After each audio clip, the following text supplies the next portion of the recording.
The illusion of representation and government debt.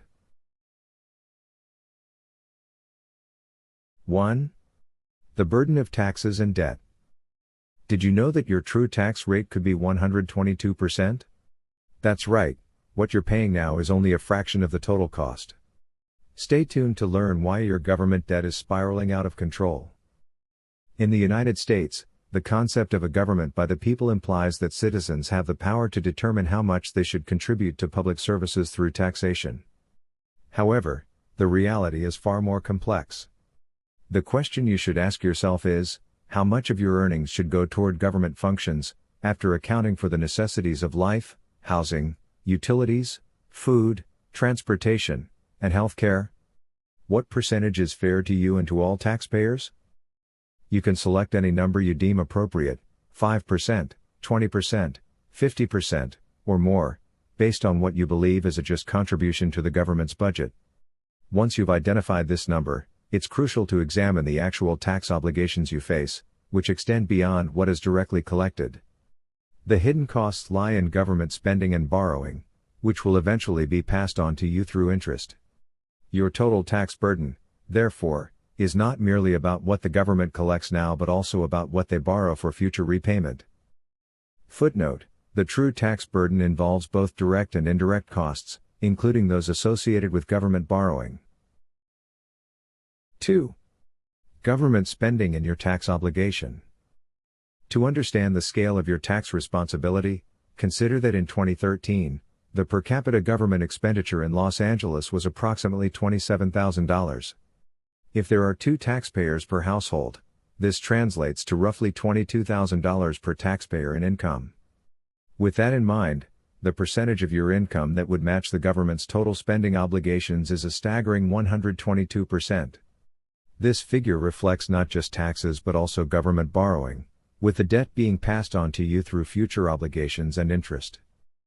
The concept of borrowing in this context is essential. The government borrows from the privately owned Federal Reserve, which then places you as the debtor. This borrowed money funds everything from military operations to welfare programs, and it is essential to understand that these debts are incurred without your informed consent. Furthermore, any failure to pay the full 122% today results in additional interest being charged on your future obligations. Footnote: borrowing and interest charges are critical in understanding the growing tax burden, particularly with long-term obligations. 3. The moral hazard and fiscal insanity. The concept of borrowing money and designating citizens as the debtors is inherently flawed. To be a debtor, one must voluntarily consent to taking on debt by signing a promissory note. However, in the case of government borrowing, you have neither consented nor been involved in the process. As a result, the debt imposed on you is not just an economic issue but also a matter of principle. As government continues to borrow, the cost of servicing this debt rises, leading to a vicious cycle of higher taxes, more borrowing, and further debt.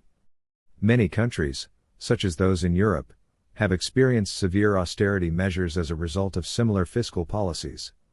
These measures lead to cuts in government programs, skyrocketing unemployment, and overall economic instability. Footnote: the moral hazard here lies in the disconnect between those authorizing the borrowing and those required to repay it. 4. Iceland's rejection of debt slavery, a case study.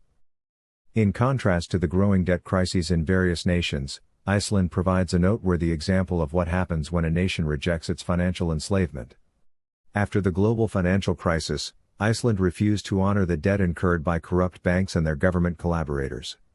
Instead, Iceland held the perpetrators accountable by prosecuting bankers, allowing banks to fail, and reforming their currency. This resulted in a national revival and economic prosperity, showcasing that a country can indeed reject harmful fiscal policies and restore its sovereignty. The people of Iceland demanded these changes loudly and unequivocally, demonstrating the power of collective action in reclaiming national sovereignty. In the United States, the challenge remains whether we can mobilize in the same way, holding accountable those who have led us to this perilous fiscal state. Footnote: Iceland's post-crisis recovery highlights the importance of holding financial leaders accountable and rejecting unjust debt obligations. 5. The need for action in the United States. It is time for Americans to take action. The fiscal irresponsibility of government borrowing and spending must be addressed. Like the citizens of Iceland, the people of the United States must demand change, refuse to accept unjust debt obligations, and work together to create a sustainable, accountable financial system. Whether through collective action, education, or political engagement, the time to act is now. We cannot allow this dangerous cycle of borrowing and taxation to continue unchecked. Footnote: collective action and public engagement are vital in reversing the trend of irresponsible government spending and borrowing.